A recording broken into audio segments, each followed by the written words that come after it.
proceedings over to our chair for the day, I just want to say a couple of words. First off, could we please have a round of applause for Mr. Harrison for arranging this incredible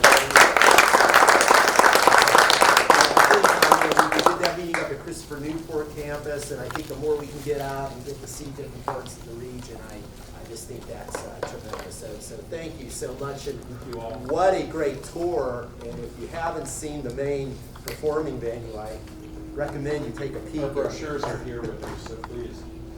But before we start the meeting, I just want to thank Mayor Donnie Tuck for stopping by to say a few words today. So Mayor Tuck, over to you, sir. Thank you. Thank you.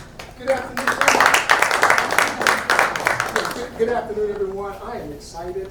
I'm not sure how much of your meeting I'll be able to stay for, but I'm excited because I've been on the HRPDC and HRTPO since 2016, and I know there's always been a representative from the Citizen Advisory Committee that makes a presentation, and I've never been to one of your meetings, never had an idea fully what you do, and so this has been kind of a learning experience for me, and we are so happy to be here in Hampton. We think we've got a great venue, and I'm just excited to be a part of the meeting for as long as I can. So thank you all, and welcome. If you need anything, I'll let Richard know. Thank you, Mayor. We appreciate it. So just before the chair calls us to order, just a couple of items. There's always some trade-offs traveling, so we're not microphone today. Rob is doing his best to do the recording today. As our chair told me before the meeting, we can use our outside voices today, so if we could please be as clear as possible, and don't hesitate to speak loudly and crisply, so everybody can hear us from home. I'd really appreciate that. So, Mr. Chairman, with that, I'll turn it over to you, and I know you want to call the meeting to order and get us started with some introductions. Yes, sir. Thank you, Mr. Crum. Thank you, Mayor Tuck. Mr. Mayor, I'm from Portsmouth, as you may recall. In Portsmouth, during the tenure of Mayor Hawley, he always took credit for the good weather. So feel free to take credit for what we have today. Well, lightning bolt to strike me, though. All right. So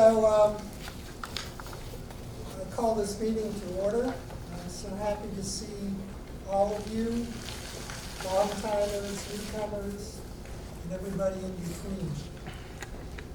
Our first order would be approval of the agenda, and this is an opportunity if you have anything you'd like to add to the agenda, say so now. Any additions? Any subtractions? Vice Chair has moved to approve. Is there a second? So moved. Okay. All in favor? Aye. Aye. And so, let me ask that everybody do a brief introduction, and I will start on this side because we have a special introduction.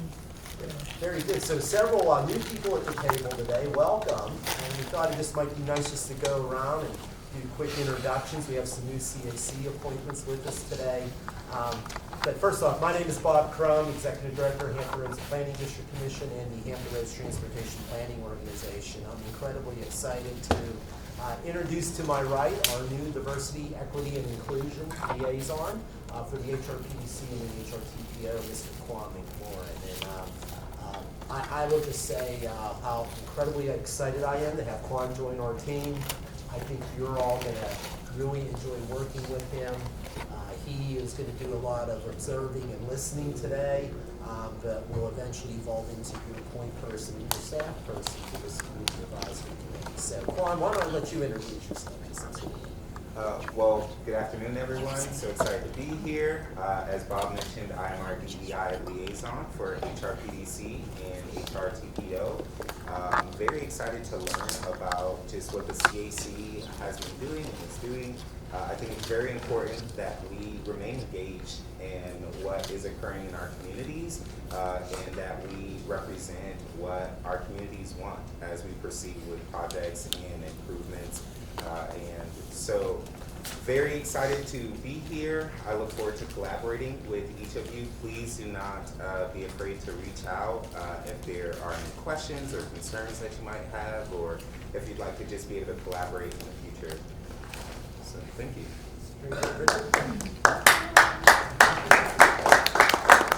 I'm Richard Harris, and I'm the Artistic Director for Arts and Culture here for the City of Hampton. I'm Jay Leach. I'm a resident of the city of Virginia Beach. I've been on for several years now, and come from an education background, and now I've moved over into the private sector and maritime transportation. I'm Diana Howard. I'm representative from Virginia Beach, and I joined the TPO when the HR tax was formed. Hi, I'm Jim Bowie. I'm also from the city of Hampton. That's it. I'm Zakia. It says Anderson, but Cunningham is the new last name. I work with YWCA, Southampton Roads, and I also serve on the HR TAP, so happy to be a part of the CAC as well. Good afternoon. I'm Sharon D. Anderson, and I'm from Portsmouth, Virginia. Lindsay Watson. This is my first meeting. Thank you. I'm here from Picosin. I work in IT. I'm excited to join and be here, and I'll pass it on. My name is Lauren Roberts. I'm the Vice President of Marketing and Communications for the Hampton Roads Chamber. This is my first meeting as well, so thank you for having me. I'm representing Norfolk. Good afternoon. My name is Brad Martin. I'm a civil engineer in Virginia Beach, and I'm representing the city of Virginia Beach. And I'm embarrassed to admit the last time I was here in the American Theater, my wife went into labor right after we left a SGG&L concert here, and now my son is 19 years old. But I'm hoping for an exciting meeting, not that exciting. Hello everyone, I'm Travis Davidson. I'm new OCMP representing the city of Norfolk.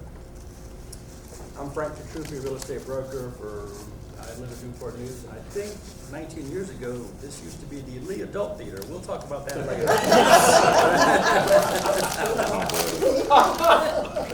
I told you. I didn't know I was stepping into that. I don't know how to follow that, but Jim Collins from Smithfield, Virginia.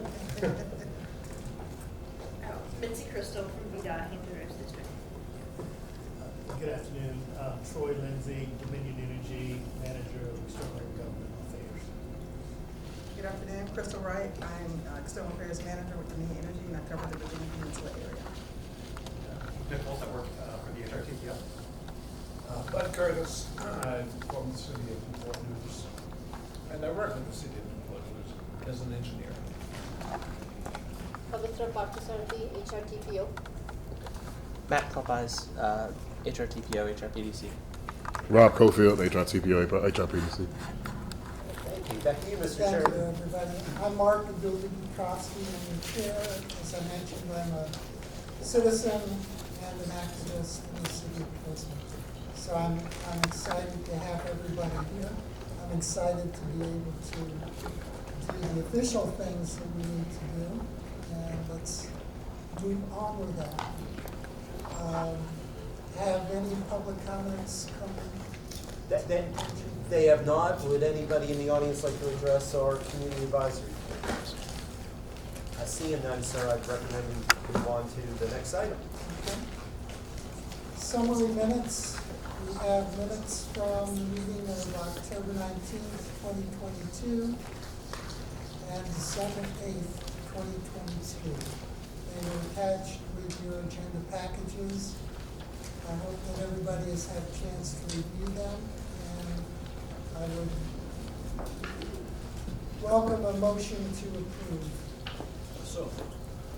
Okay. Second. Second. Sorry, who was the first one? Sorry, and the second. Vice Chair. Sorry about that. Okay. Moved in second. All in favor? Aye. All opposed? Okay. Motion, minutes are approved. And so that brings us to our first presentation. Coastal Virginia offshore wind update.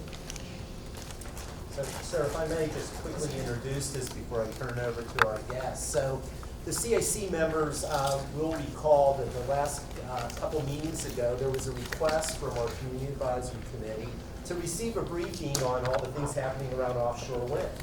And for your new members, we very much enjoy bringing you information that you're interested in to make these meetings about topics that you care about and that you find very informative. So we reached out to Dominion. I really appreciate Ms. Crystal Bright being here today. She's joined by, as introduced by Travis Lindsay.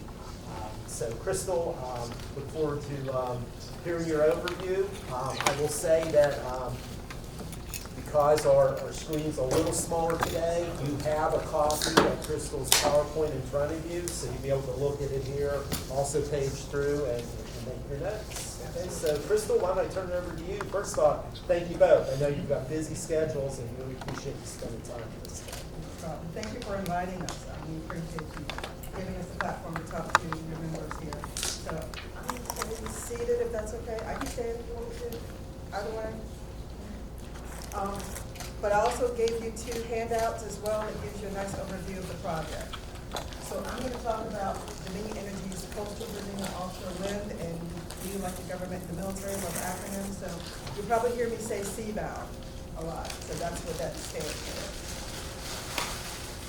Okay, so the project started, actually, the actual idea of it started probably over 10 years ago. And we have 2 pilot turbines already 27 miles off the coast of Virginia Beach that are in service right now. They were in service, they were completed in June 2020 and in service October 2020.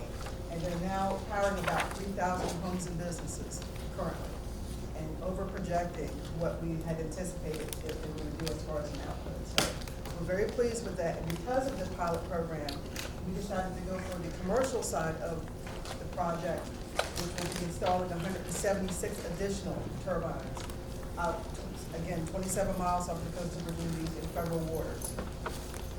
And this is informal, so if anyone has any questions, please stop me and just ask. So the 176 turbines will be on the east side of the 2 test turbines that are out in the federal waters right now. They'll put out 2.6 gigawatts, which sounds like a lot. And those will be able to power 660,000 homes.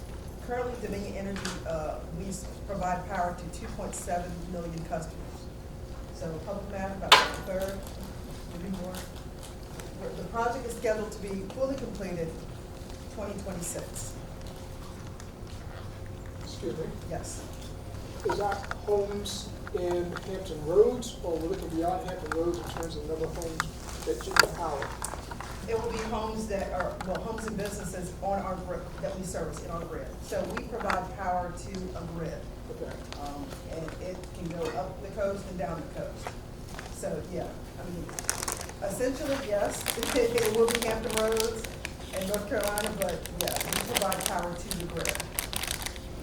Yes, sir. At one presentation I saw several years ago, it said it was going to be another 198 more. Is there a particular reason why it moved from 200 down to 176? The output from the pilot program, we didn't need to put as many, the pilot program showed us that it's going to put out a lot of power, so we adjusted the numbers down to 176.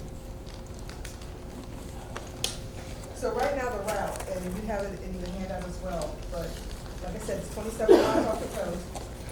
It'll be in cables going underground, under the water. It'll hit the state military reservation, which is near Camp Pendleton area. It'll go underground to Hartford Switching Station, which is right below the Naval Air Station Oceana. Then go overhead about 14, 18 miles to our Fentress substation, which is already there. And why we chose Fentress substation in Chesapeake is because it was a substation that would be able to fit the amount of power that we're going to be producing with the 176 additional turbines. Plus, we can expand on it and have the wind capacity that we can expand on the substation.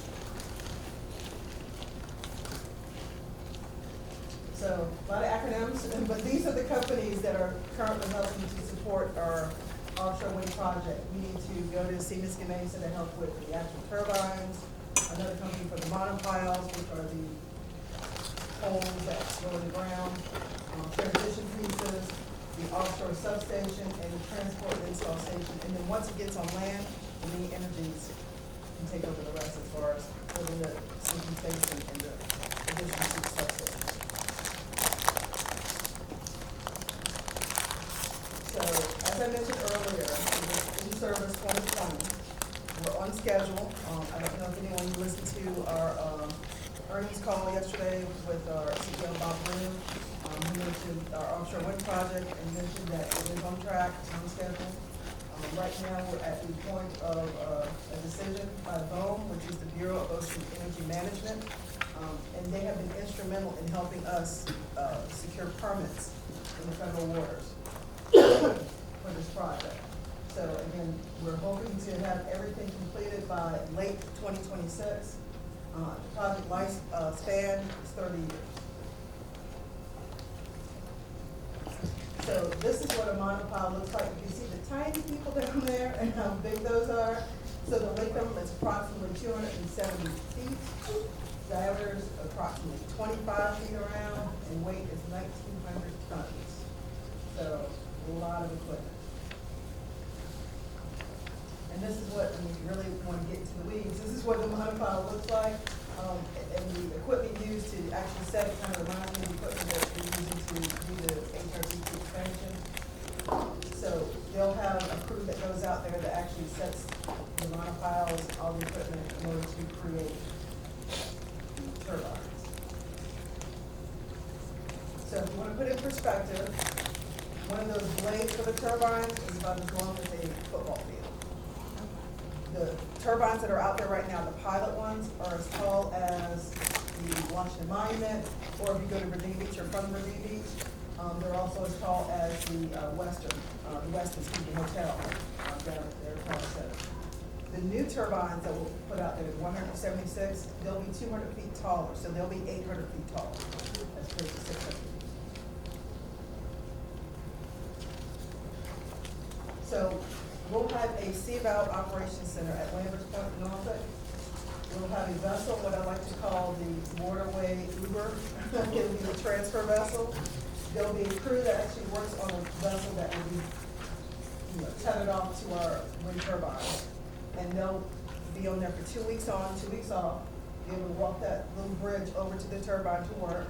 And then at the end of their 2 weeks, they'll be on this little Endeavor vessel to take them back on mainland, and then they'll pick up another crew and take them back out. And then we're building a vessel called the Charybdis. Don't know why they chose that name, but so it's the first Jones Act compliant offshore wind vessel. And what that is, it will be the vessel that will transport the materials. And the reason why that's important is because we couldn't transfer, it had to be an American flag that's on the vessel that would transfer equipment from one port to the next. And when we had the 2 pilot turbines installed, they had to come down from Nova Scotia. So we wanted something that was here, American-based, that we had. Now, the vessel is almost complete. It's a Texas company that's building it. And if you saw from the previous slide, we're not due to start construction until the 3rd quarter of this year. So what is going to happen with that vessel, before we start construction? There are other companies along the coast that need that kind of equipment. So we're going to basically loan it out to other companies to use that vessel until we're starting to do construction. It's the Greek sea monster. That's I know. That's Seems a little off-brand. It is. So talking numbers, during construction, we're hoping to put in about 900 jobs. Hoping to have 900 jobs just around this project. Once it's in operation, about 1,100 jobs will be available because of this project. Now, of those, about approximately, Troy, keep me straight, 120 will be Dominion Energy based. Everything else will be jobs that will support the project. And would be remiss if I didn't mention that Bob, we're doing a workforce planning next Thursday. So at our Hampton Roads Planning District Commission meeting next Thursday, we're bringing in Sean Avery, who's the president and CEO of the Hampton Roads Workforce Council. Ours was one of only 22 regions in the entire country that was selected for the Federal Good Jobs Challenge grant. And what Sean's going to be doing with that money is to prepare our workforce for the blue-green economy. These are the jobs we can talk more about that he's going to be developing the skill sets and the programs to get our residents ready to participate in this new industry. So, and we can talk more about this, but it is pretty exciting. How often does a metropolitan region get to create a brand new industrial plus unit? That's really what these are. Absolutely. Not to preempt that conversation, but what are some of those 1,100 jobs, the ongoing jobs? Is that like 5 per tower? And I know there aren't going to be 5 people stationed out on the tower. Every one, they're going to be on the land. What are some of those job descriptions? So, basic ones, because, you know, the towers will be, one tower is 600 feet tall, the other one's 800 feet. So basic one will be elevator operator, well, not, elevator technicians, I should say, because they all will have elevators in them. They all will have HVAC, so HVAC technicians. We'll probably need welders, pipe fitters, absolutely. And then outside of those turbines, we'll need engineers, designers. And we have a workforce planning that's actually looking at all the jobs that will be associated with this project. So I don't have every one of them, I wish I did. But those are the basic ones. Sure, thanks. And if I may add to that, so the other thing to think about is that to sort of work backwards a little bit. So first you have to think about the permitting, right? The underwater exploration, all that analysis and the jobs that we created around that. And then as Crystal mentioned, there's other direct jobs.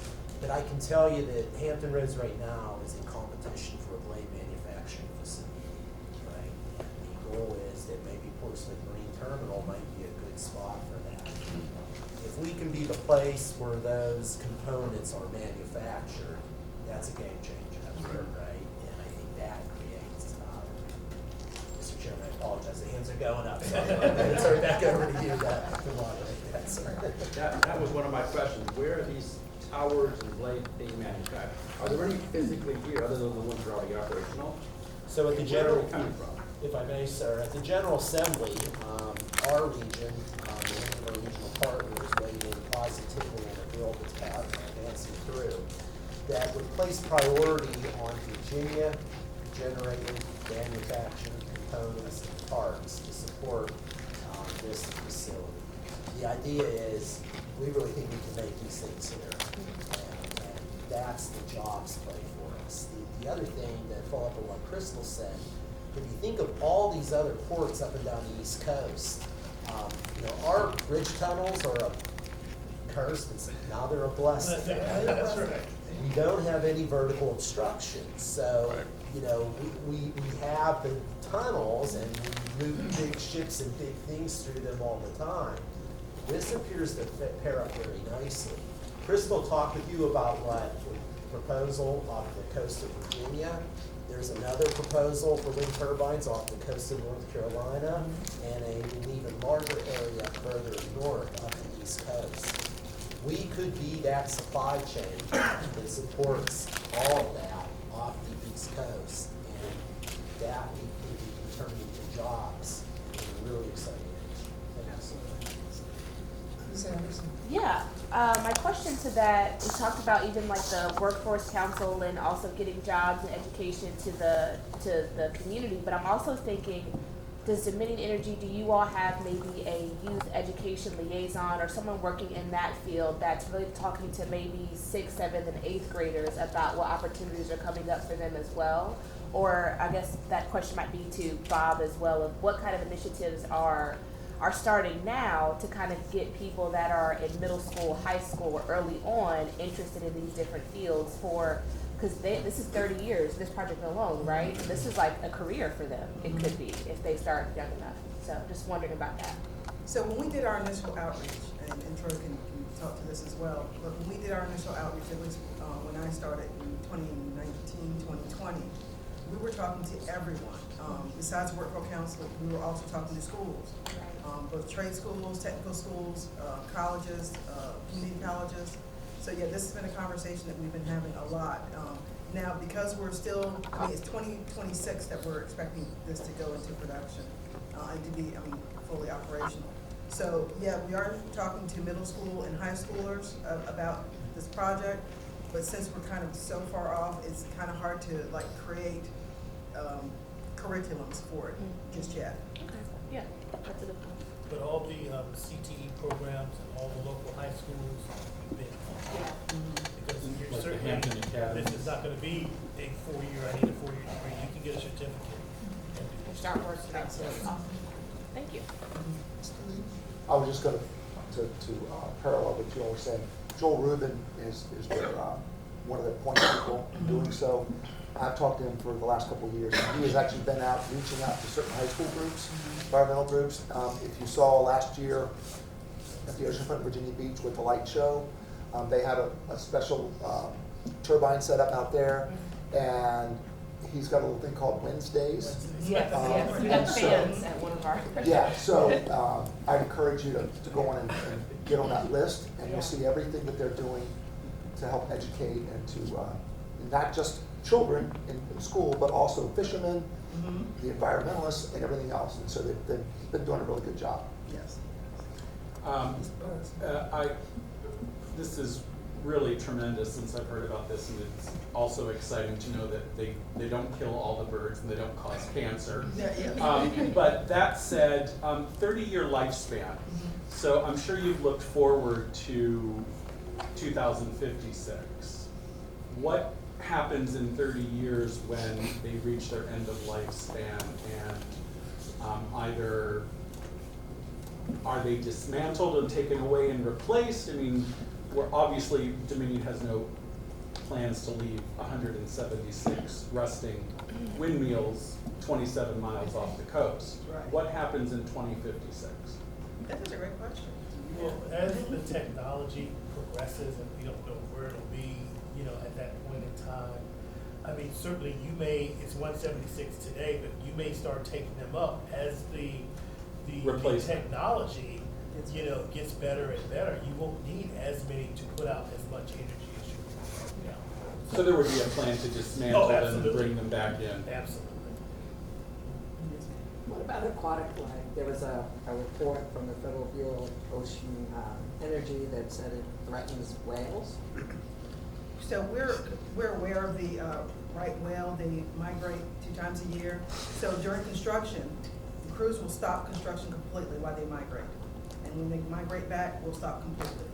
What we have found with the 2 turbines that are out there, marine life love it. Fishermen are out there all the time because there's a lot of fish around the base of those 2 turbines. It's great It becomes fish. a natural barrier. Yes, it becomes a natural, yeah. And is the report on the other 2 that are out there, the test ones, is that online? I'm sorry? The report on the output of the 2 test turbines, are they online? I don't know that. I can give you some information. Yeah, I'll find out. If there's a link or anything, I will definitely share that. Okay, great. Mr. Brown? So I wanted to mention one comment, and then I had a question for our community. I wanted to follow up on another item that I know we're going to be asking Sean Avery about, and I know he's addressing, but I know our VDOT reps can weigh in on this. Think about these transportation projects we can do. 264, 64 interchange, high-rise bridge. Most of the welders from those construction projects have now moved over to HRBT because it's a longer contract arrangement. One after the other one. We have a shortage of welders in this region. We have a shortage of welders in the United States right now. Right? And I don't know much about this except to know that I know that the weld over marine habitat requires a completely different type of certification, right? That you're going to be looking for. Zakia, back to your question, right? There are pathways here for us to show middle school kids today, right? There are pathways to show them, if college isn't for them, a path to success. And, the welding industry is one that I'm aware of because it's impacted some of our projects. But I think that this is a tremendous opportunity for us all to work with our students that are coming up through, and giving them choices and options that could be incredibly successful. And also, Bob, Crystal has mentioned the elevators. I mean, Dominion is not an elevator company, so you've got to have a company who knows about elevators, not only that can install them, but maintain them. Because each of those blades will have an elevator that goes from the bottom. Mr. Chair, my second question was, and I apologize, I did not ask Crystal this beforehand, I should have, it just came to me. But if there were as a community advisory committee of 20 representatives that really were engaged in the community, that wanted to get a look at these wind turbines, are there ever any tours that community groups can participate in? We've done tours in the past. We, of course, stopped right now because of the weather. Okay. Because it's cold outside. But we do have a list. I don't know if, I haven't heard if they're starting back up this year. But we've done tours previously, yes. And I can offer that too, I'd be happy to offer that too. I took the North Carolina delegation out a couple months ago. And so I can help make that happen. Thank you. So, sir, I didn't run that by the chair either, out of order for me. But if there's interest in that, please let us know. Is there a restaurant at the top of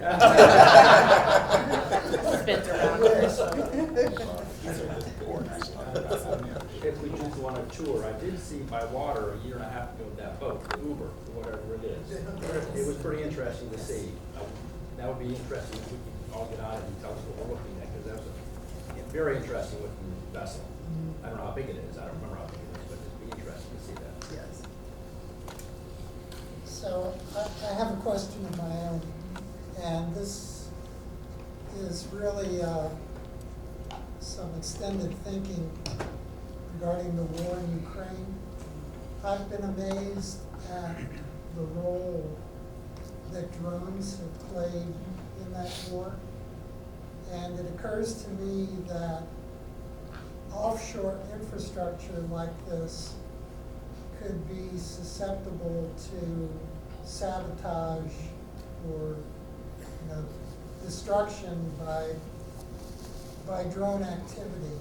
Have you all considered the defensive aspects of having your infrastructure out there in exposed waters? Yes, we have, definitely, because, just like you said, it's exposed.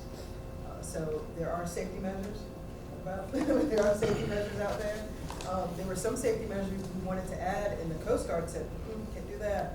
But there are safety measures out there that we have on those structures, as well as our substations and other critical distribution equipment that we have. So you've contemplated hostile activity by a non-state or foreign actor? All the time. It is always on our mind. Good to know. Yes, yes. Our VP was like a former FBI, I want to say, security, yeah. So yes, forefront of our thoughts.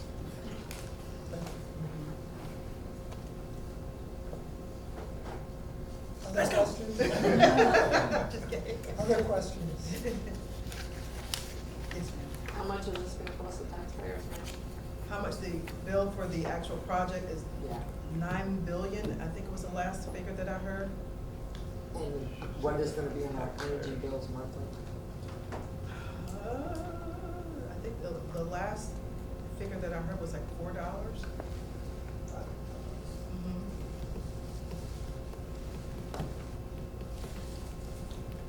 I just know there are some companies that were trying to get out of paying the extra. There was a bill on that. We'll have to pass on that. So they did.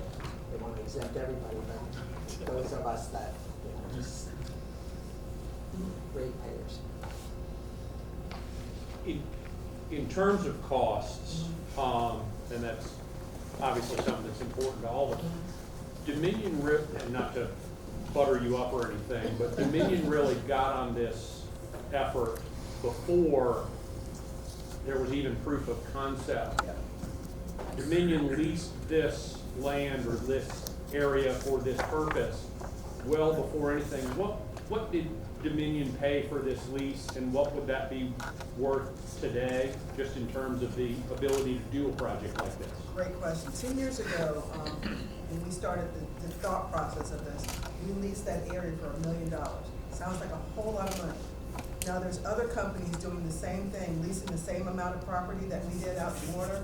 I think I want to say like 1 billion to 5 billion, that they're leasing the same footprint that we did for $1 million 10 years ago. Leasing it from the federal government? Well, we're in federal water, so yes. I'm assuming that they're doing the same.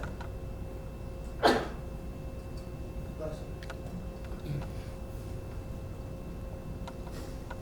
And if anyone is a supplier, if you go to the website that's on, I think it's in your agenda, VA Coastal. So if you go to that website, we do offer a link that you can fill out. If you have a supply that you want to offer us that would work for this project, we'll definitely review it. There's a company out of Henrico that's doing the bolts for this project. That's all they're doing are bolts. So like an RFP online. Mhm. And even some of the little red lights that go on top of them so planes will know not to hit them, stuff like that. You don't Stuff like think that. about that, but you have to have a supplier that can provide those things. So it's really opening a whole new, as Bob said, industry in our area. We reached out to Versability out of Hampton because they have people that actually put food on Navy ships. So we're going to have crews out there working. Could they do the same thing for us? So we think about outreach with our small businesses, DBEs, I know the chamber, your small business development center. It's interesting, everything from who does the painting, who manufactures the lights, the entire supply chain is, it really starts to add up in this stuff. So are there people resident when this project is built? Will there be people actually living in the complex? On the ship. That's what the commercial is, yes. For 2 weeks. So for 2 weeks on, they'll be living on that ship, walking across the bridge over to the turbine and doing their work. Then they'll get on that Endeavor, the water Uber, is what I call it, come back on mainland, and another crew will replace them, and they'll be working 2 weeks on. Ship.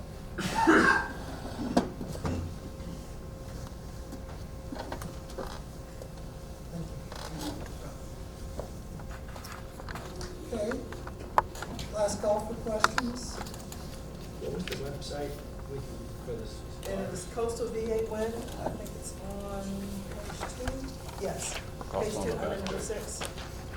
VA Coastal here.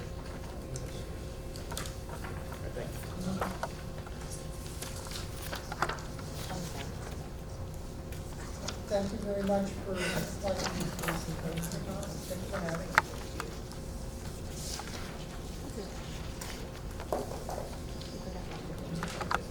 So moving on to item 7, Hampton Roads Rail Crossing Study. Keith Nichols, who many of you know is one of our principal transportation engineers, and Keith really does some great research work, and he's working on a couple of projects we really thought the CAC would find interesting. The first one he's going to talk about today is his rail crossing study, and I won't say any more, Keith. I know you'll walk through it all with the background, and turn it over to you, Keith. Thank you for being here with us. Thank you, Bob. Good afternoon, everybody. I was asked to speak to you today about a couple studies that we've recently undertaken in my department as the HRTPO. The first one I'll speak to you today about is the Hampton Roads Rail Crossing Study, and then after that I'll talk about a regional safety study that we've initiated work on. So one of the committees we have at the HRTPO is called the Freight Transportation Advisory Committee, or FTAC. So it's similar to this, except it's comprised of freight transportation officials in our region representing all kinds of different modes of freight movement, whether it's trucking, whether it's the maritime industry, the ports, air, cargo, manufacturing, all like that. So we meet regularly, and one of the things they discussed with us is they would like us to look at the rail crossings in our region. And there's a couple reasons for that I've shown on here. One, obviously, freight movement is very critical to our region's economy, with port being as large as it is and having to get all this freight inland. You may have heard the stat, but in any given year, 30 to 40% of the freight that moves in and out of the Port of Virginia is transported by rail. So, one, that's good for the roads generally, it's less trucks on the road, but two, it's longer delays, obviously, at the rail crossings, especially as you get into more rural areas of our region, at Suffolk, Isle of Wight, where a lot of those are at-grade rail crossings. So they wanted us to look at that, one, for that reason. Another reason is there is more money available now as part of the federal infrastructure bill, where money is available to remove some of these at-grade rail crossings, replace them with bridges or tunnels or things like that. So we took the advice from the FTAC and we decided to do this study. And so as part of it, we're going to inventory the regional crossings and then hopefully prioritize some of these crossings to help us position the region for these new federal funding sources. So in terms of my presentation today, I'll talk briefly about the new programs of federal dollars that are being allocated to rail crossings. I'll go over the outline of our study and what we're planning to look at as part of it. I'll go over some preliminary results we have in terms of the crossing inventories to look like at a regional level. We recently completed that. And then also let you know some of the current status of the study and then what our next steps will be. So the new program I was talking about is called the Railroad Crossing Elimination Program. And this is a new grant program that's included in the Infrastructure Investment and Jobs Act, or the Bipartisan Infrastructure Law, I mean, how you want to refer to it, that is specifically devoted to eliminating these at-grade rail crossings. There's $3 billion available nationwide over 5 years, and really many different levels of government can apply to it, whether it's states, NPOs, the port, if they wanted to submit for a grant, they could. But the catch in all of it is there must be a 20% match locally. So the federal government will provide 80% of the cost of the project, but whoever submits the grant must provide the other 20% of it. It's primarily for grade separations. So as I said, if you have an at-grade rail crossing, this program is primarily devoted to removing those and replacing it with a bridge or a tunnel. There's a few other projects that are eligible for it. For example, if you could move a section of track that would remove a crossing or two, that would be eligible. Or anything just related to these type of rail crossing removals. So, yeah. What about trails? Rails and trails? This would be specific for moving the at-grade rail crossings. So there are different programs that are specifically related to railroads that are out of service and converting them to rails and trails type programs. So this is the criteria that they provide, the USDOT provides in terms of how they will determine what projects will get funded. Unfortunately, to a certain extent, it's a black box. They give you, some of the words I showed you on the slide, but they don't tell you how they'll be weighted or considered as part of the process. For example, they tell you if the project benefits safety. For example, maybe it's a location where there's been multiple train vehicle collisions through the years. Would this help remove that? Mobility, maybe it's a crossing where backups are quite common, either because there's a lot of traffic or there's very long, slow-moving trains, or maybe some combination thereof. Reduced emissions, so obviously, when you're sitting at a railroad crossing, that wastes fuel and it increases emissions, so the benefits of this may improve emissions to a certain extent. Access, so if you think about it, if you're in a location where emergency response might be impacted by the number of trains that are there, obviously that's very critical to the people that are being responded to as part of that. So these are some of the project benefits they want you to look at as part of the program. Another thing they mentioned is meeting the departmental goals of the USDOT. There's a whole list of them, so I only included a couple there, but for example, equity. Is there an equity aspect to this? Is it in a disadvantaged community? Things like that. So that's the type of information they're looking for. And so when they get all these grant submittals, they ultimately go through these criteria before selecting what projects they would like to fund. There are a couple other programs that have existed before the new IIJA. However, there's additional funding in those now due to the new federal infrastructure law. One of them is the Railway Highway Crossing Program. This one is generally more devoted to improving existing at-grade rail crossings. Maybe it involves adding gates, flashing lights, things like that at a crossing that didn't have them previously. As I said, this is a program that already exists, but there's additional funding for it. There's a similar program in the Federal Railroad Administration called CRISI, which is the Consolidated Rail Infrastructure and Safety Improvements.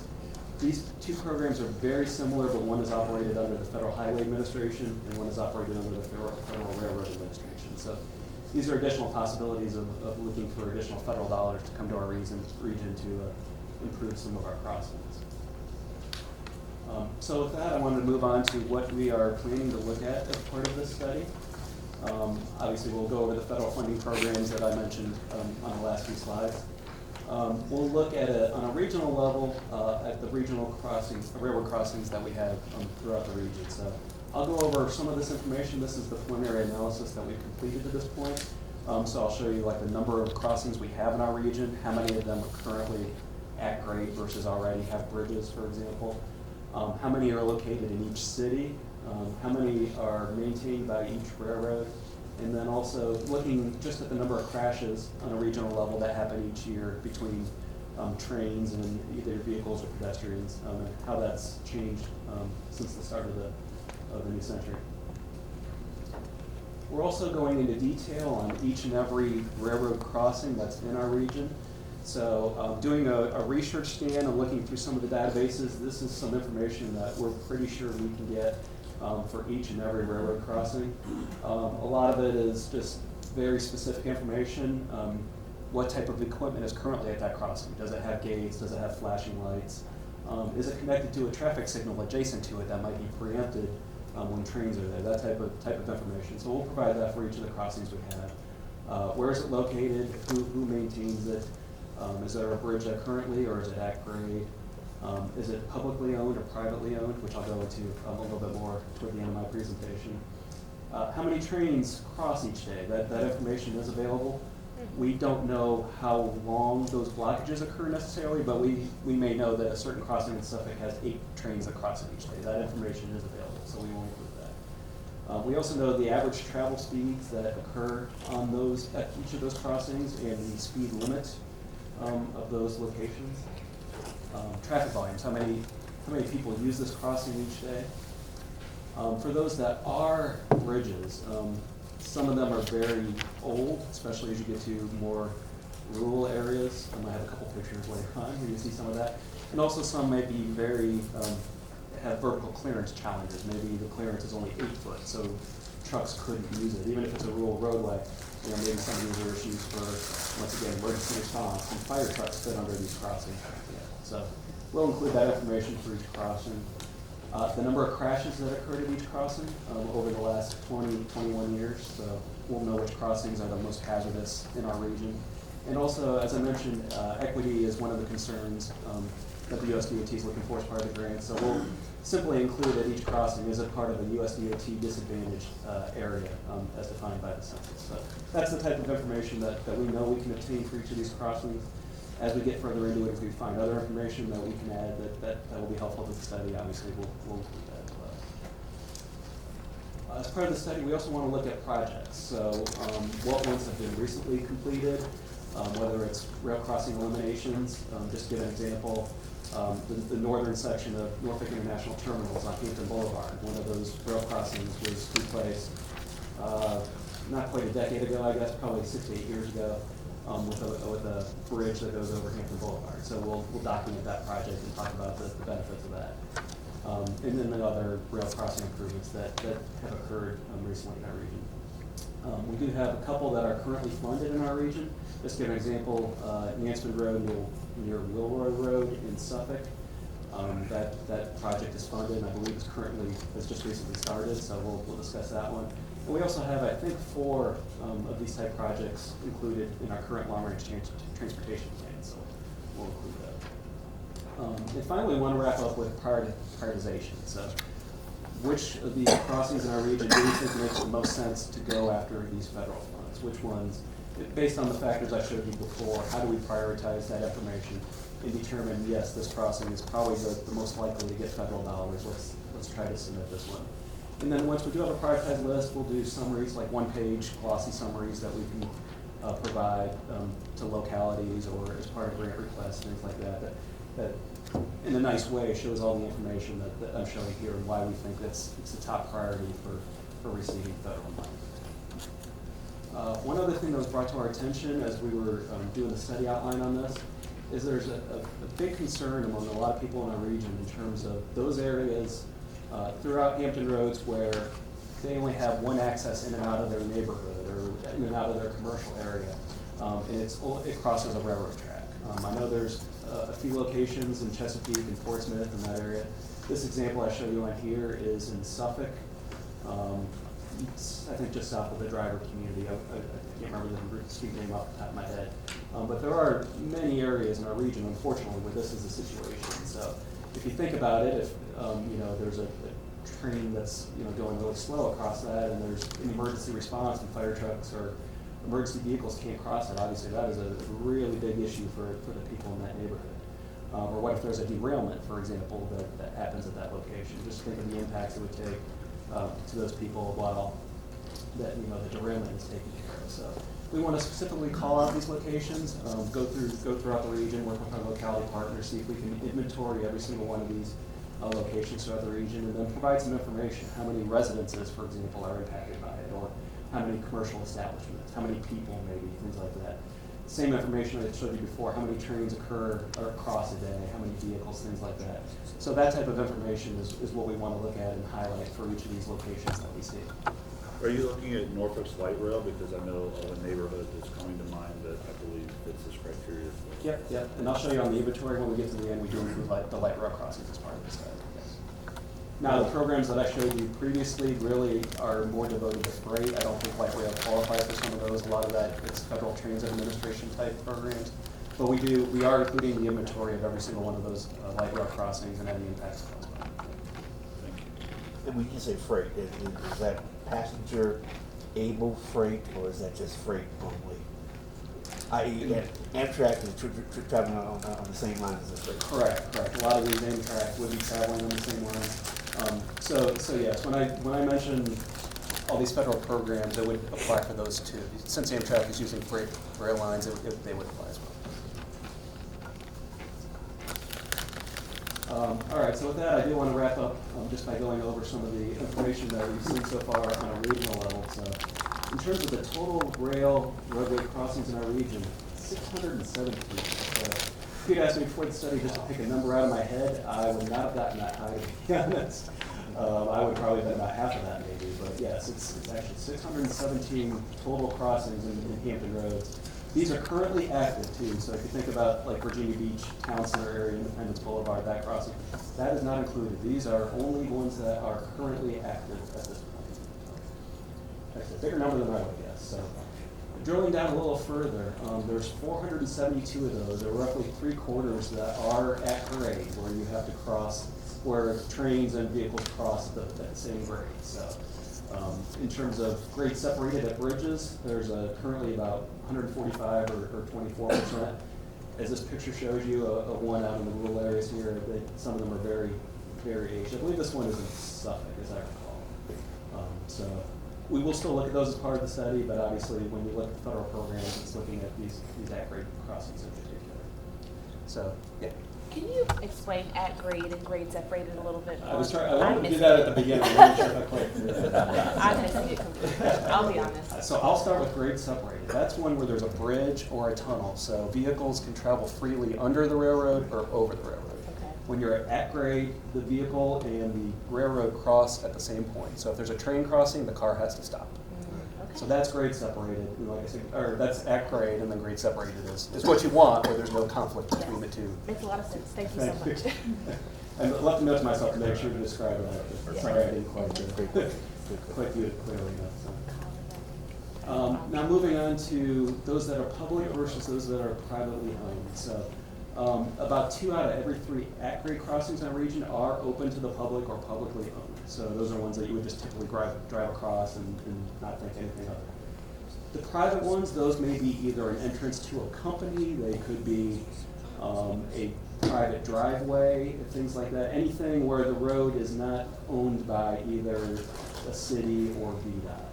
Doesn't mean you can't drive on it, but maybe you're entering a business, and that business is who owns the driveway and therefore owns the crossing. So when you're looking at this program, it doesn't specifically say public versus private crossings and what would be funded.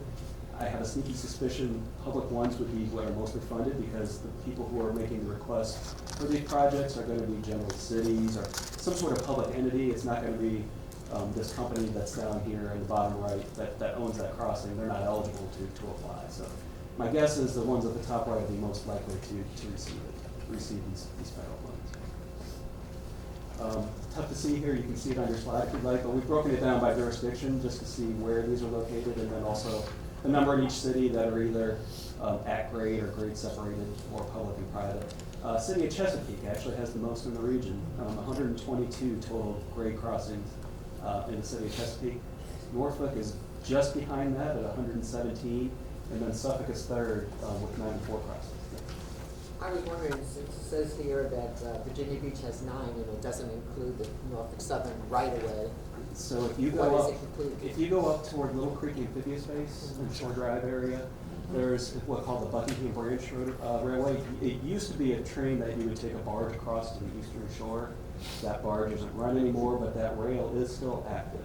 So near the Outlet Mall in Norfolk and along there, those crossings are actually in the city of Virginia Beach. So the 9 that you see there are all along that road right on the Norfolk-Virginia Beach border in the northwest part of the city. So is this thing online that people can click on it and see where the rail crossings are? Or?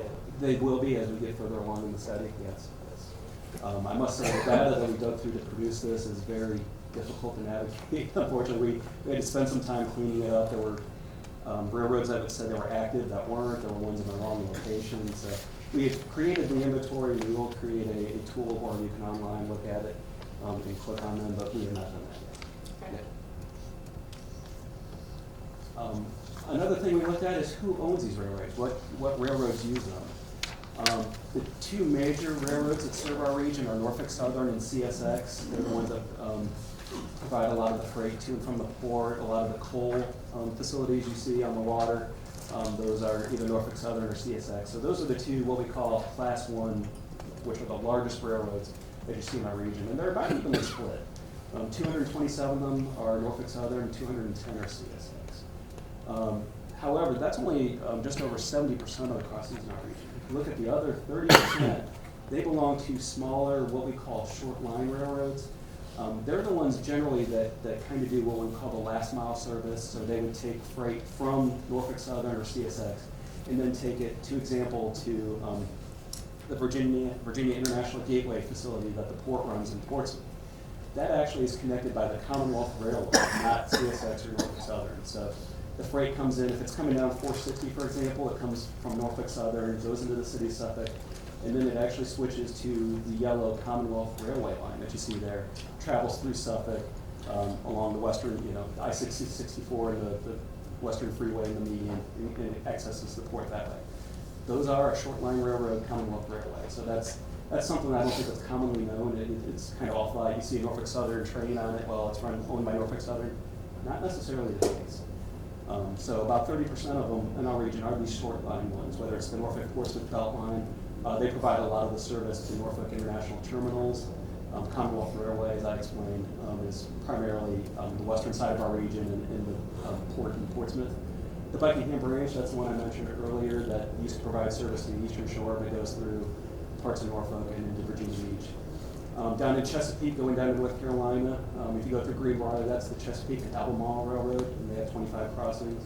And then there's one way out in Southampton County called the North Carolina and Virginia Railway that just goes south into rural areas of North Carolina. There's 3 there. Specific to the light rail, as you mentioned, we include that in the inventory. So between HRT's light rail crossings, the Port of Virginia does operate a couple of the crossings really close to their facilities.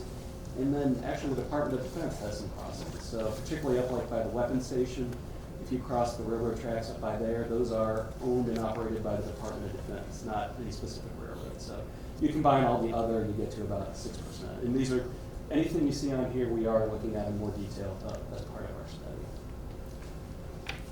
The last thing I want to talk about today is safety on a regional level. So if we go back to that, 2 years ago now, 2021, which is the most recent data we have. There were a total of 9 collisions between trains and either pedestrians or vehicles in our region. It resulted in 2 injuries and no fatalities. So Fortunately, there were no fatalities last year, but if you look over this whole period from 2000 to 2021, it's a total of 180 collisions between trains and either vehicles or pedestrians, resulted in 11 fatalities and 56 injuries. So definitely it is a problem. Looking preliminarily through the data, it's not necessarily that there are hotspots, like this specific location has a lot of these collisions. They're spread more throughout the region, but it is definitely an issue that we want to look at as part of this. Sorry. A question to that, just for, I think, also your grant applications, do you all have any idea if the safety is better or worse compared to other regions throughout the country? We could say we don't want to be unsafe, but. We can look at that as part of this. Historically, we've gotten this data for the state of Virginia, and we specifically pull out any jurisdictions in Hampton Roads. So we have the Virginia data we can easily look at, but it is a federal database. We can easily pull it out and say, here's the number of, let's say, collisions per 100,000 people or whatever that occur here versus other areas. Is it higher? Is it lower? Yeah, we can definitely look at that. On the eastern shore, they're taking out their railroads, making the rails and trails. Correct. So is there a need for those rail lines to head over to Little Creek still? Or maybe not reaching out, maybe in the future there might be? Or? I believe Little Creek does have access to those railroads. In addition, if you go south of there, just north of the Outlet Mall, there is a spur that goes off of that to that industrial park off the Diamond Springs Road. That is still served by rail. That is an active line. So even though it's owned by the Buckingham Bridge, and yes, they are removing the rails on the Eastern Shore and hopefully in the future becoming a rail trails facility, that is still largely active on our side of the water. That as well. Yeah, quickly here. When you did if you did, and when you did a cause analysis across these trends here, what came up in terms of root causes or apparent causes? We will do that as part of the study. All I've done is downloaded the data and done a sum of the numbers, but yes, as we get to those locations, we'll look at, well, why did this happen? Was it a drunk driver? Was it a pedestrian walking at 3 in the morning? Exactly. All that information is in that database, so we'll drill down as we get along in the study and determine some of those causes. Why are these collisions happening?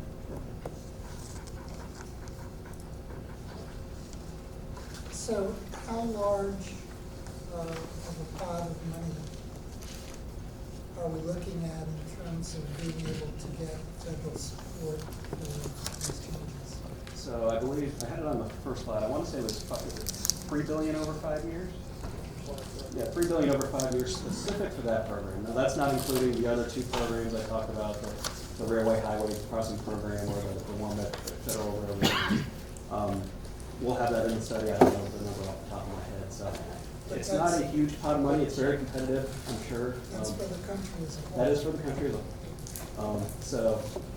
There has not been any money allocated yet from this program, so we really don't know what type of projects are winning out, where are they located, how much are they getting, things like that. Once the first round of projects get allocated, I think we'll have a better idea of what they're looking for as part of this program. But as I said, right now it's sort of a black box. We just have these words that I showed you, but we're not really sure how they'll take that into account when we choose to use that. I have another question. Yeah. Quickly, is there a way to assess this by load hazard? For instance, if I'm hauling petroleum, if I'm hauling natural gas and such, I don't see the hazard up here and such. And then I can take that load hazard and come up with a risk factor. We'll see if we can get that information. In the research so far, I haven't seen any of that, but if you know of a source where you can get that, that'd be great. But yeah, we can look into that and see if we can find that type of information. My last slide here, just wanted to currently talk about where we're at with the study and what we'll be doing next. The information I showed you in terms of the summaries are complete. We've downloaded and cleaned up the inventory data, so we've recently solidified those numbers, and now it's getting to the point where we need to start using that data as we move on in the study. We'll go through the list of projects and document what's been done recently in terms of improving rail crossings and what's funded in the future. And then it's developing the prioritization methodology, so determining which ones should we prioritize based on that data that I showed you that we have as part of the inventory. And then ultimately it's taking that information and making sure that we can help try to at least obtain funds for some of these projects.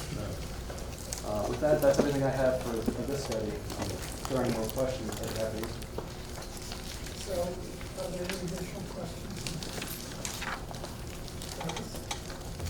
Well, thank you so much for the presentation, it's extremely helpful. On slide 13, you mentioned that Chesapeake had the most total volume, but we need to really consider that Norfolk has the most per square mile. Highest density, highest density. Sorry, I'm here fighting for Norfolk to get selected. Now, fortunately for Norfolk, a lot of them are already bridges compared to as you get in more rural sections, whether it's Chesapeake or Suffolk, you get a lot more of these at-grade crossings. Norfolk is at least fortunate in that. I mean, there's obviously some notorious locations in Norfolk where that's not the case. Hampton Boulevard, where I live near, and they're always stopped. Yes, that they're one not in allowed to be particular. stopped, but they stop for a long period of time. Wait, I they're get not texts allowed to on be my stopped? phone to tell me when it's there. They're No, not allowed the- to be stopped? It's a little complicated. I don't want to get us off Oh, track too sorry. much, but state law says they're not allowed to be stopped, but then you define what stop is. Oh. So it's very, the people will know, shaking their heads like, yeah, there's, yeah. So if I can, not overstate the obvious, but maybe connect everything that Keith is evaluating. Really excited that he and his team is picking this apart and really looking at this systematically. But I'm the crayon guy, right? The planner. But if you think about at the high level, we are incredibly blessed and fortunate to have Port of Virginia in our region, right? It's a huge economic driver. But looking big picture, a couple things to think about. Go back to 2007, 2008. If a boat arrived, a ship arrived at the port with 8,000 boxes on it, it was big, right? I came to Hampton Roads in 2015, and was fortunate to go out when the big ship came in, 13,000 boxes. And we went out and we all looked at it on a boat, and we were in awe, right? Fast forward to 2023, over 18,000 boxes a ship. And Keith, I think they're out there floating around at 23,000 boxes. Get bigger and bigger every year. That are eyeing us up, okay? So think about every one of those boxes. We moved that freight in one of three ways to markets everywhere east of the Mississippi River.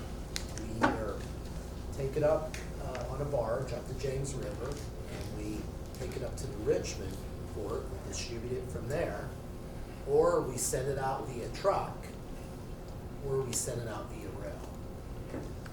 And what just naturally is happening and has to happen is our trains are getting longer, right?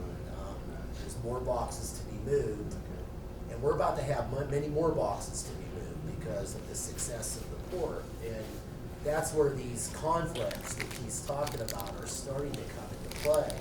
Pavitra and I went out to Bowers Hill on a Saturday with Senator Sproul and spent 3 to 4 hours with the community. And what was interesting was we thought we were going out to talk about the Bowers Hill Interchange project. And Pavitra, we were done with that conversation in about an hour. We had all those questions answered, but what they really wanted to talk about was their rail. And Keith gave a great example that in their neighborhood, train has to stop, it cuts off their neighborhood for half hour, an hour at a time. The city is, and when you saw Keith's map, I love his slide 13. But if you think about the ports in Norfolk and Portsmouth, Keith, if I can generalize, you know, the freight being moved by rail is looking to get to that Route 58 corridor, right? You get out there, right? So sort of think of that funnel, right? And what's starting to happen in that Chesapeake, Suffolk, for Suffolk, this is a huge, huge issue. I mean, their city gets cut off many times, and it's really difficult when it's rush hour. So that's why I really appreciate Keith starting to just pick this apart. And Gary, you were bringing up some great questions. But you know, we really need to understand this, and there's some balance, and we have to think about impact on communities and how we begin to mitigate that. The first is understanding the problem. So I just, say that I think this problem is gonna continue to be something that's gonna need our attention and consideration as a region. Thank you, sir. Yes, sir. I'd like to make a comment as well. That literal train wreck in Ohio really has brought this issue into larger focus. Because if you are a neighborhood that has one point of egress and exit, and you've got this toxic substance that's being slow released due to a derailment, you're really between Scylla and Charybdis, the rock and the hard place. So, Keith, this is a great compilation of data. I'm sure you've got a lot more to do. Is HRTPO doing this all in-house? Because I'm sure the data is out there, but the real rubber meets the road in the assemblage of the data and some of the stuff you've showed us. This is an in-house project? It's an in-house project. Fantastic. As will be the next one, I should. so Is there any formal line of communication between the port and VDOT? Because, as you already said, they're deepening and widening the channels on a daily basis. I'm out of that word, I see it. But there's going to be a point to where the infrastructure we have is not going to keep up with the ships. And the thing with the ships is going to come much sooner than later. And that's going to be, You want to handle that? We've been trying to do our best as we advocate on behalf of our region to say, again, we're completely supportive of the report. But there's going to have to be some corresponding investment on the land side transportation. As you're probably aware, we talk about all the time, of all the projects you see happening now, 92% of those dollars are coming from your tax dollars in Hampton Roads. Ms. Halbert, you know that whole story, right? We really have zero federal dollars in these investments, but yet the port benefits everything east of the Mississippi River, and we really think that the federal government's going to need to share in that. So we're really trying to work to say, to support the investments at the port, that we're going to need to have that corresponding investment on the land side transportation to really make certain that we're successful mitigating impacts and be able to move this freight and support the supply chain that everybody wants to. so is our federal delegation trying to get a larger piece of the infrastructure pie? Yes, sir. That's who we have, allocated with or advocated with, and those are the seeds that they are planting now in a pretty aggressive way. So we just think that's going to be critical because, as you know, it just doesn't work, right? You can't keep bringing in this much and then it's going to funnel through this same network. Keith's the best of what he can do, but and you saw those dollars that Keith said. How much money nationwide? Just $3 billion over 5 years. $3 billion over 5 years. Keith, we could spend $3 billion this year, right, in our region, right? So, we're really going to have to show that, this is an area that's going to need some attention. other questions? Going once, going twice? Well, thank you for that presentation. And we look forward to the fleshing out report back. All right, I'll move on to the next study that I wanted to discuss with you all today that we've recently started working on, and that's called the Hampton Roads Regional Safety Study.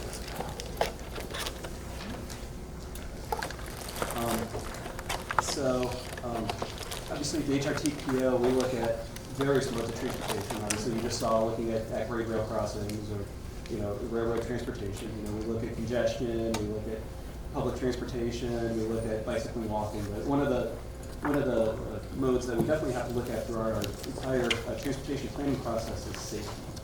So we incorporate that in many different areas in our work. Just to give you an example, when we look at, let's say, in the long-range transportation plan and try to prioritize those projects, safety is one of the factors we look at each individual project. So another thing we do is about every 10 years we update what's called our Hampton Roads Regional Safety Study. So we first did this back in 2004 and then did our last update back in 2014.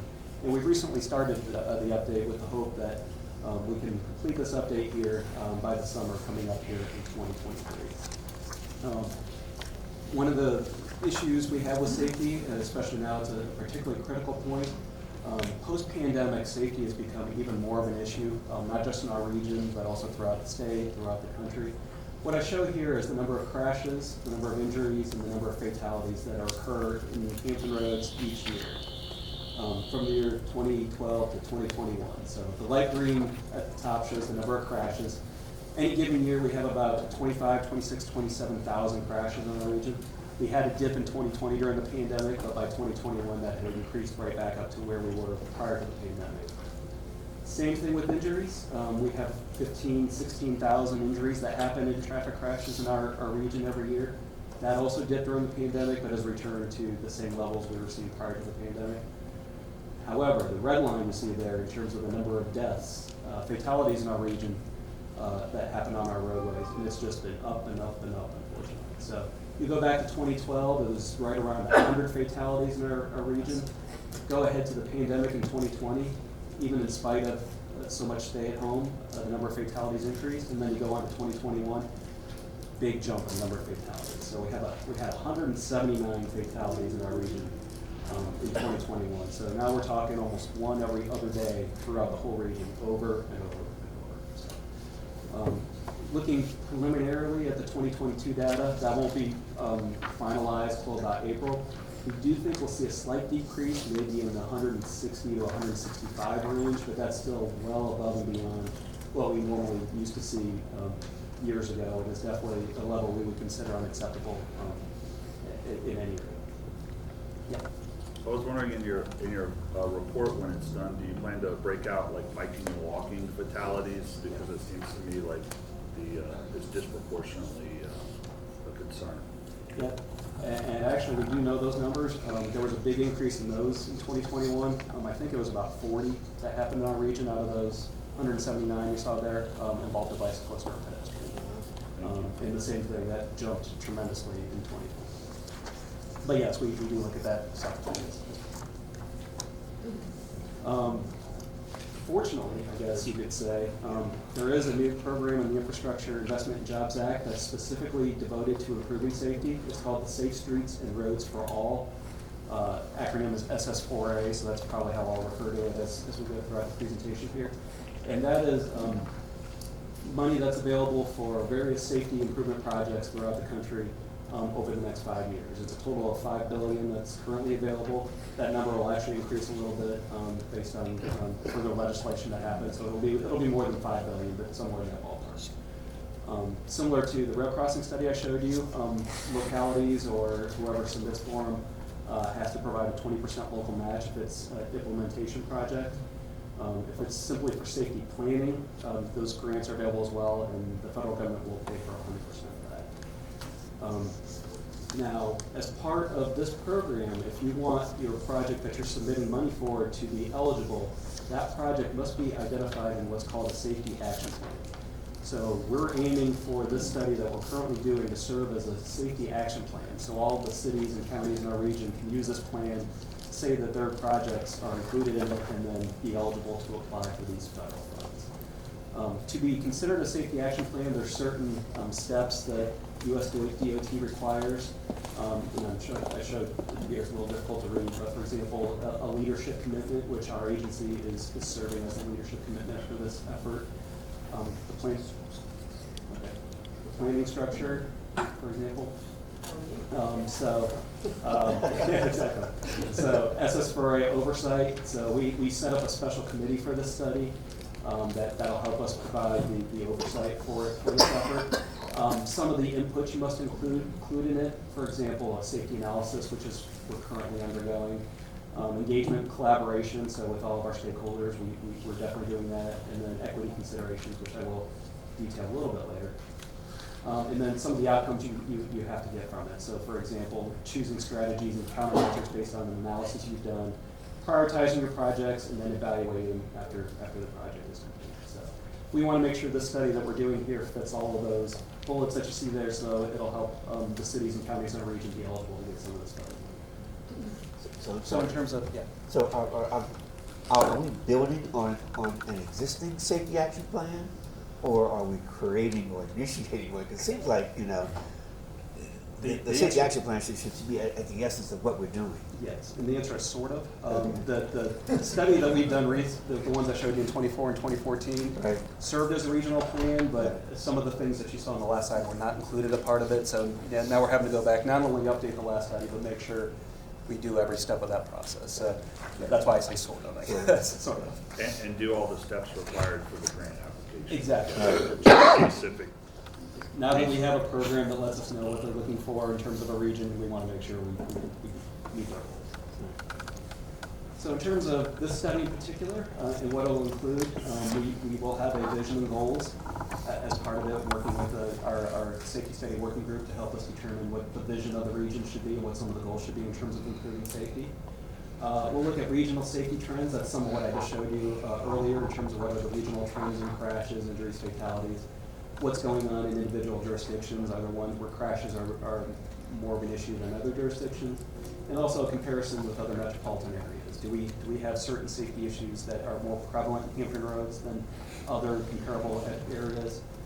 We'll see as we start digging through that data. We also want to get more in detail into what some of the crash causes and characteristics are in our region. So what driver actions are leading to these crashes? Is it alcohol use in particular? Distracted driving, maybe it's speeding, maybe it's unbelted. That last bullet you see there, if you look at those 179 fatalities in our region, odds are more than a majority will hit one of those four, whether it's alcohol use, whether a distracted driver, whether they were speeding or unbelted. Unfortunately, some of them we've seen all four. So it's definitely an issue. Can you add like when you come off of like 264 onto a road, like Independence Boulevard, that right there is a disaster. Right. And when we look at the next slide, I'll talk about specific locations. When we look at the data, we're expecting locations like that to pop up and show. Going and oncoming, And the same thing as congested area. Oh yeah, definitely. So we're looking as part of that. Just to add on this is not part of this study in particular, but we were asked to look in our next fiscal year that starts July 1st at a study specifically addressing which of these factors are the biggest issues in our region. So looking more at the data, is alcohol use really increasing post-pandemic, leading to those increases you see? Is it speeding? Is it unbelted? What might be done specifically to address some of these areas? So we were asked by our Transportation Technical Advisory Committee to drill into the data a little bit more on that, which we want to do as part of our next fiscal year. We want to make sure to get this done so that we can get the grant applications ready as quickly as we can, but we will look at that as part of our next fiscal year, drilling down in that data a little bit more. Yeah. I was wondering if you were going to be able to look at specifically the bicycle and pedestrian crashes, and are they during vehicles overtaking a bicyclist? Are they in intersections? Are they when pedestrians are crossing crosswalks or crossing mid-street? Maybe not on this one, but maybe in the future studies. We will look at it as part of this, because we know the crash data we have is very specific in terms of location, so we can pull it up and it's, meter accuracy of where they occur. So we can see these bike and ped crashes and say, yes, they're occurring mid-block, they're occurring at crosswalks. And then the crash data we have will give crash causes. Did the vehicle run a red light, for example, and hit the pedestrian? Was it a drunk driver? Was it the pedestrian at fault? Did they go against the flow of traffic? All that information is included in our crash data that we have. We can look at that in depth and say, at these locations, maybe it's 25% at fault of the pedestrian, and here's the certain causes, or 75% is the driver's fault, and here's some of those causes. So yeah, we can drill down to that. That'll be extremely helpful. Specifically, this year, I'm lobbying the General Assembly for a bill to move bicyclists through intersections more safely, and the study that you're doing, if it doesn't pass this year, which it did pass the Senate, thankfully, but we'll see. Anyway, if it doesn't, a study that shows the intersection effects could be very helpful. Other states have seen ways to reduce those crashes in intersections, but having local data is really helpful. So thank you for doing that. The next part of it we'll look at is looking specifically at those crash locations. So we look at the entire freeway system to determine which freeway segments might be the most hazardous, especially in terms of the amount of travel they handle. And then at intersections, our inventory we're looking at in this region is about 1,000 intersections. So spread throughout the region. It'll be the busiest intersections, but also looking at the rural areas. So we'll drill down into the crash data at those 1,000 intersections and determine which ones are the most hazardous, not just on a regional level, but also on a jurisdictional level. Kind of keeping in mind, we want to gear this study toward getting this federal money. So if the city of Chesapeake wants to submit for a grant, we want to make sure we provide them the information with, this is your most hazardous intersection, here's why it's the most hazardous, things like that. So generally, we try to do studies on a regional level, but with the grants the way they are in this one, we're also drilling down a little bit more into a jurisdictional level than we might typically do.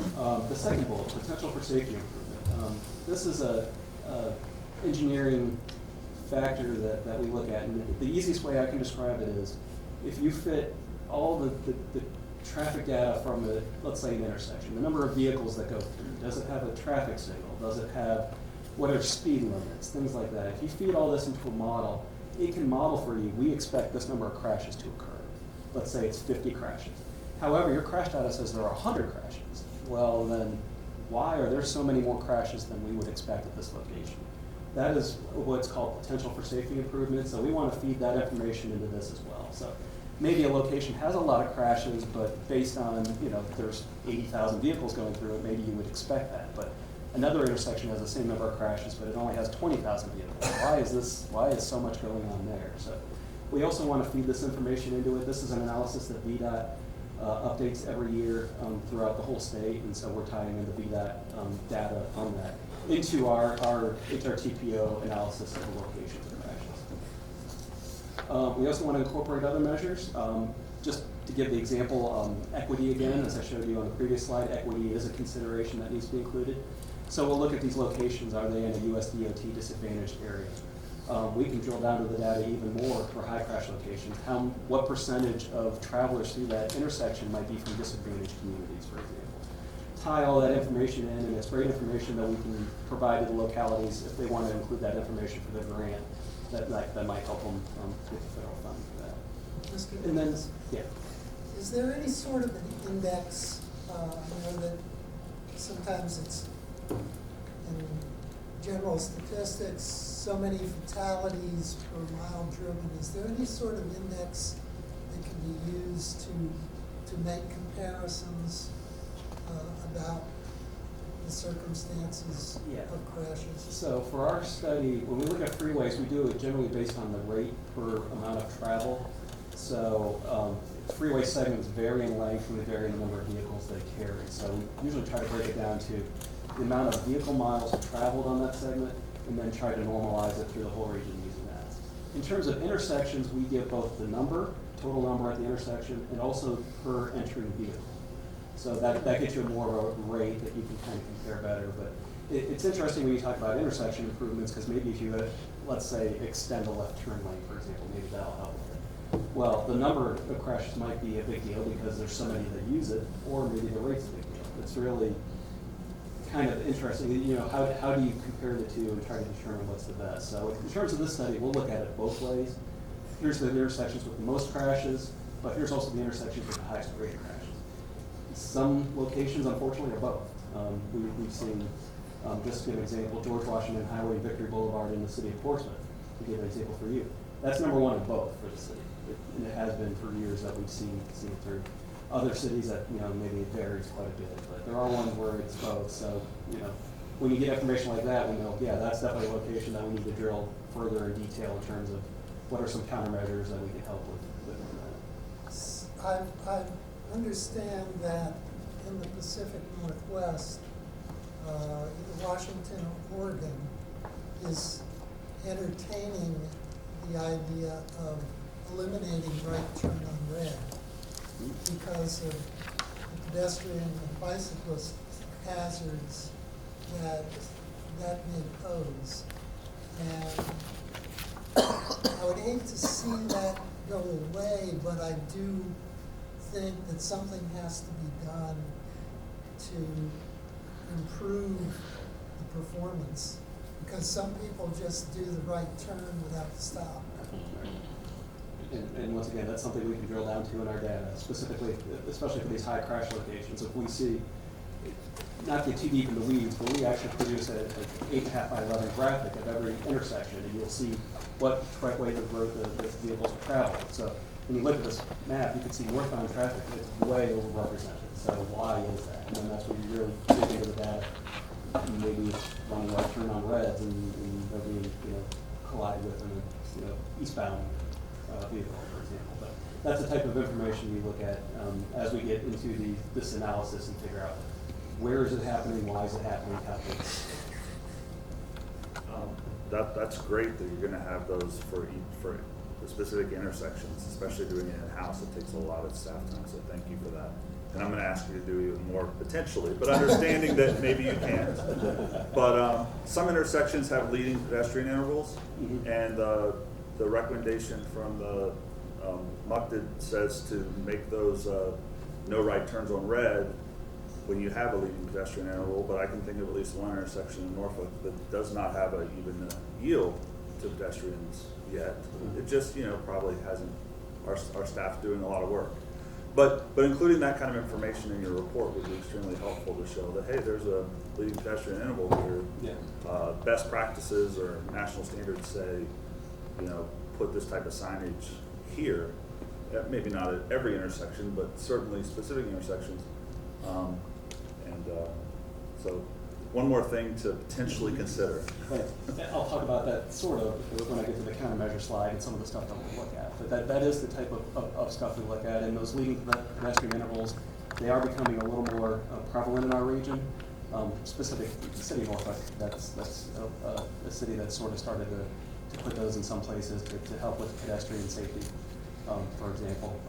Other localities, not as much, but that's one of the countermeasures that we will include. Like I said, I'll talk about that on the later slide, but that's the type of things that we look at and the benefits of things like that. Great. Thank you for diving into that information with all the whole region. You have to do the study. I understand it's a lot of work. Sure. Thank you.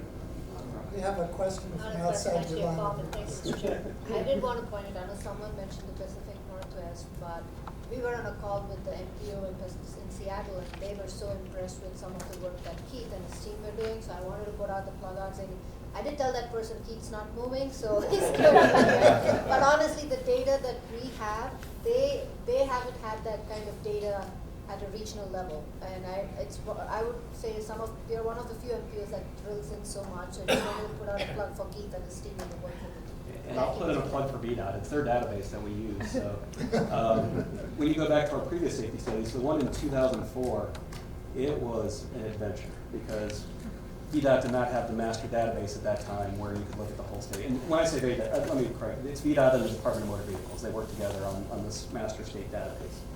Go back to 2004, they only had it for roadways that were maintained by VDOT. So we had to go to each individual city, get whatever they had. Sometimes it was a spreadsheet, sometimes it was paper files, things like that, and combine all that to do it. Fortunately for our 2014 study, we had that statewide database, and it made things so much easier and made it apples to apples. When you're getting a Hampton database versus a City of Chesapeake database versus the City of Franklin's paper records, and trying to make that into one, coherent set of data was really difficult. But it's so much better now than it used to be. So anything you see in the study in terms of our analysis, it's coming from data that's collected by the police, but then ultimately distributed and cleaned up by the DMV and VDOT. So it definitely makes our job a lot easier to use that data. I have a small level of appreciation of the work that you're doing, but I don't understand all of it. I've been awarded a Safe Routes to School grant for one of our Norfolk schools, so I'm doing about 1 mile around that school, 1 or 2 miles around that specific school, looking at this VDOT database and saying, man, I'm glad I don't have to do it for the whole MPO. Because it's a lot of information there, and it's good, it's great information. And like you said, thankfully it's not all on paper. But yeah, so thank you. So moving on to the next section, once we know the locations of these high crash locations, I guess I'll say, we want to look at some of the ways that we can improve safety for locations. So the first thing we're going to do is look at it kind of the 30,000 foot level. What are some of the federal programs that are out there? What are some of the state guidelines that are out there in terms of improving roadway safety? Just to go over a couple on here, for example, Vision Zero. That is the goal of reaching a number of zero fatalities throughout the country, whether it's over a period. In our region, we try to look at, say, the long-range transportation plan of 2050. How do we get to zero fatalities by 2050? That's a national program that a lot of states have signed on to. So we can talk about some of their goals and some of the ways they mentioned about going about reaching Vision Zero.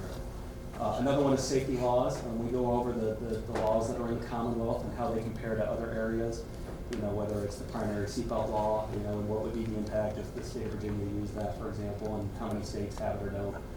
We drill into that a little bit more. So this is kind of the 30,000 foot view in terms of how do we improve safety.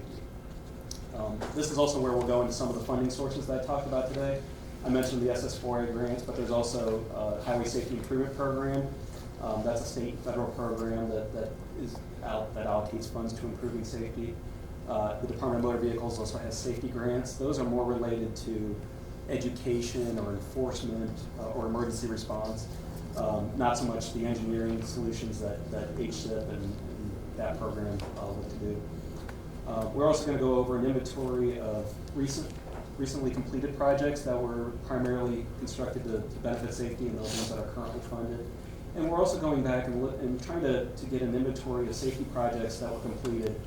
We're looking roughly 5 to 8 years ago throughout the region and seeing if we can determine the benefits of those projects. So, for example, if a signal was installed at a particular location, we'll say 8 years ago, we're going back and getting the 5 years of data before and the 5 years of data after to see did that signal improve safety like we thought it would, or was there no impact, or did it do the opposite of it? So that was going to be one of my questions, because I heard you say at the beginning this is really a framework for these different funding opportunities, and that's great to have a snapshot of that. I hope what you're saying about the database information makes this an updatable report, because from my standpoint, if we're going in with an apartment complex or something, one of the complaints is always it's going to create more traffic. I'm not so moved by more traffic, I'm moved by less safe traffic. If we've got good movements, if we've got good timings, if we've got good crossings, more traffic is not a terrible thing. And if you can go back, I'm thinking of one apartment complex up on Shore Drive and Great Neck Road, Pearl, and everybody complained it was going to be terrible traffic. It's been there for 2 years now, and nobody even knows it's there. It's wonderful, and I like that ability to go and update this report. And we're trying to look at as many modes or as many improvements as possible. It's not the easiest thing to do, and we're kind of, as I said, we're stuck in that 5 to 8 year period, because if you get older than that, then you run into this database problem where you don't have the 5 years of data before it to look at. And if you get too recent, you don't have 5 years of after data, especially when you start talking pandemic-related issues with the data. So we're really looking at as good of projects that we can look at over that, like I said, it's roughly a 3 to 4 year period where we can look at and determine, yes, these are ones that are good to look at. Maybe it's a sidewalk, maybe it's a new traffic signal, maybe it's a left turn, just any safety type project you can think of, we want to look at and look at that before and after data and quantify what the benefits were of that improvement that was made. The next thing we'll look at is where we get into our countermeasures. So we want to start with where we're calling our general countermeasures. So this is just looking at sort of what I talked about. But let's say you want to install a left turn lane at an intersection that doesn't exist, because we think that'll reduce the number of rear-end crashes for vehicles that are turning left. There is research out there that'll tell you, well, we think if you build that, on average, it will reduce those numbers of crashes by 50%, for example. And they're called crash modification factors. So what we're doing is taking all the safety countermeasures that you can think of. For example, the leading pedestrian interval that you mentioned, that would be one of the countermeasures. And including the research on all this and looking at where crash modification factors are available to determine what would be the expected benefit if we did this improvement. So this will be we call it our countermeasure toolbox, but it's one of those we've done in the past, but we want to build on it a little bit more, especially with any research that's been done in the last 10 years, and then quantify it as much as we can for benefits we expect to get. And then finally, take all this information I talked about and apply it to what we determine to be the high crash locations in each locality. So George Washington and Victory Boulevard in Portsmouth, that we designate that as a high crash location. What countermeasures can we recommend, and what do we think the expected benefit would be of those recommendations based on the general crash countermeasure toolbox that I mentioned. So that's the study. Before I wrap up, I do want to mention public engagement. Obviously, is a very important part of this study. In the next month or two is when we want to start our public engagement effort on this. We want to have some level of analysis that we can present first before we go to the public, so it's more informed. You know, here's where we're seeing crashes. Do you drive through this location? Can you give us some of your idea of why is this an issue? Are there other locations that you think are an issue that we don't show with you? Why is it an issue? Things like that, and get the public buy-in on that. We did want to have a little bit of analysis to share first before just going straight out to the public, though. So, as I mentioned, we're aiming for about the next month or two to start this. Obviously, we'll engage the CAC as we get closer to that time and try to get this information from the public in terms of how we can improve safety in our region. To that point, other than, of course, passing it out to us, is it going to be via a link? What kind of methods are you all using to get public input? So we haven't dug too deep in yet, and Matt, fortunately, is my expert on that, so he'll know better than I will. But a lot of times we'll do with the image you see here, which is called a MetroQuest survey. It's very user-friendly. You can provide information. You can provide drop boxes, boxes where they can type in whatever issues they have, things like that. That's where we want to start with that, but ultimately, in discussions with Matt, we'll determine what the best ways are moving forward to get this information out to the public and getting their feedback on this. Right behind the theater here, this is not really a question for the study, but there's a four-way an intersection with 2 stop signs and no stop signs on the longer road that sort of is a long stretch. And we've had a couple accidents there. And I've talked to our public works director multiple times about checking it out, making it a 4-way stop. And he came back and said to me, and then I sort of reported to the Arts Commission who was pushing the idea, that this intersection the state guidelines do not provide criteria for a 4-way stop at that intersection. What would be the state criteria that would guide a city as to whether or not they can put up 2 more stop signs? What is I say excuse, but he's using the word, what is it that the state would have if a city needed to put up 2 more stop signs?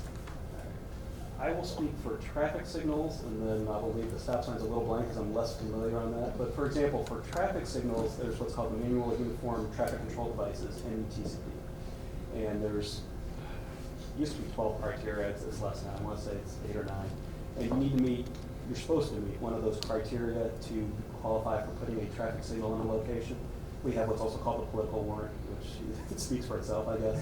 But yes, that type of scientific or engineering guidelines that we have for traffic signals. I'm assuming the same thing occurs for 4-way stops or 2-way stops, and it's probably a state standard, but I'm where not would one familiar find with that? It would be on the VDOT website, but once again, I'm not specifically aware of what the state guidelines would be on that. But there's Richard, I'm not a traffic engineer, but there are manuals and manuals and manuals. And it may be a ratio of how much traffic is going through that way versus how much traffic is crossing it. It has to be a close ratio. There's also a for it sightline to be issue as well, because there's parking. And where the next stop sign in either direction might be, if they want to get traffic moving through that way, they're not going to put. There are a dozen and a half manuals that you would go to for those different criteria to check off, and only when you do all 18 of those check-offs will the city engineer say, okay, it's rated. To bypass that is what you're basically saying. I'm saying no comment. but generally, safety is taken into account as well. Traffic signals it is, stop signs it would be. So if there is a crash history on top of whatever traffic conditions are happening, that generally will fit into the warrants for that. I have an interest in supporting our cities as they move towards applying for funds for these projects that they select, and make sure that the public knows that, you know, these projects, it's a good opportunity to give public comment, because those public comments are often used for these grant applications, as well as support letters from individuals and groups. Is it possible to get that kind of information to this community as this process develops in time for us to activate the public and get support letters? Virginia Beach did a fantastic job last year with their federal raise grant for the Virginia Beach Trail, for example. It had over 130 support letters from national, local individuals, businesses. And I'll let Bob speak to that, because he handles the support letters for the TPO in that Yeah, process. so for the regional applications, we do a pretty broad call. As Travis said, we can all stand as one as a region. We tend to make out better. We helped Virginia Beach with those letters. Unfortunately, we weren't successful with that grant, but we don't have a full-time grants person. I do my best to be able to pull people together on the regional applications. On the local ones, it's really when the localities come to us, and then I try to cast that out for a network of regional support. But clearly, if we come across any of those opportunities, or a call to action for all of you to bring those type of community support letters together would be helpful. That would be great to know that we can use this network to do that, Travis. That would be fantastic, just if the cities are willing to allow you to share where their information, because sometimes you can get it from the city in different things, but it's just good if you get multiple outlets. So sometimes, like Virginia Beach, I think would have been very happy to share that broadly, probably. So that was one that I did. The beach came to me, and I Okay. got it out. And you know, a lot of those letters have our fingerprints on them in some way. Thank you so much. But you know, sometimes not every, we don't get as connected to some of those local projects. But when they do, Travis, that's absolutely something that would be helpful. So thank you for offering. One other thing I wanted to mention, I meant to mention this earlier but forgot. The first round of these SS4A grants were, the decision was made on the winners in the first one, and the cities of Norfolk, Newport News, and Portsmouth actually received SS4A grants for their own safety action plans. So I don't know much more information about it at this point in terms of how they're going to move forward with those, but those three localities did submit and receive planning grants for their own safety action plans moving forward. So your comments to the city of Norfolk might be particularly important as they start developing their own study for their city. Yeah, I've been very excited about the work in Norfolk and Portsmouth. I was able to meet with my city council members about this grant program that came out last spring, and also the mayor of Portsmouth, to try to encourage them strongly to apply for these opportunities. So I just want to be able to do that more broadly as much as possible. Thank you. And that's all I have. Is there any other questions? Any other questions? I just have to say, Mr. Chairman, ever since we went and recruited Pavitra from Seattle, I'm always concerned when staff has conversations with our friends from the Pacific Northwest. For some reason, they tend to think this was going to be a trade. No, we're not sending any back out their way. So, but I do appreciate Pavitra bringing that up about Keith's work. I think what you can see, our department, they do incredible work trying to piece together and really coming at this from a statistical perspective. To Travis's point, that helps when you're competing for these grants. But Keith, thank you for the great work that your team did. Thank you for the comments. It'll definitely help as we move forward on both these.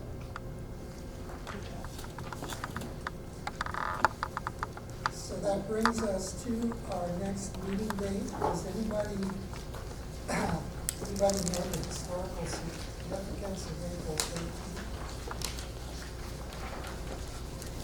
Shall I put you 1742? Thomas Jefferson's birthday. Better for this.